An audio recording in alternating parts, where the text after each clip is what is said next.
Dah lama kita diamkan. Sebab apa? Dia orang cakap apa tau? The feedback. Nak pergi jongka. Nanti. Tak payahlah. Susahlah parking.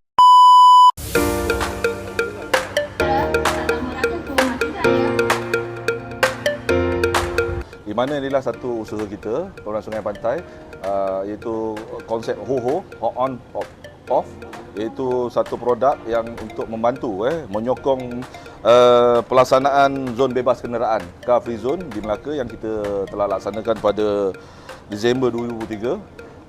Di mana ini adalah idea cetusan Ilham Yang Mahmud, Ketua Menteri kita, Datuk Seri Abdul Rahim Yusof. Dia nak orang datang Melaka ni naik bot, check in menggunakan bot. Jadi situlah tercetusnya Hot On, Hot Off, yang di mana kita nak pengunjung-pengunjung yang datang ke Melaka, dia berkonsepkan Palace Simo. Dia bayar murah tapi dia dapat macam-macam. Jadi itulah harapan, dan bersama kita menyokong industri hotel, kedai-kedai makan yang di mana kita tahu Melaka ni sentiasa menjadi tempat tumpuan kepada pengunjung-pengunjung yang baik dari Lembah Kelang ataupun di sekitar Malaysia lah. Jadi pelancaran Hot On, Hot Off ini adalah satu inisiatif macam saya kata tadi, menyokong si penguraian trafik khususnya, dan kita membantu mengurangkan pencemaran karbon, iaitu green tech teknologi.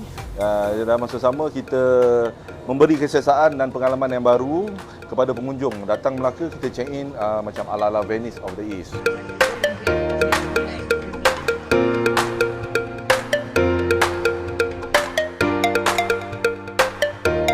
Mana lagi?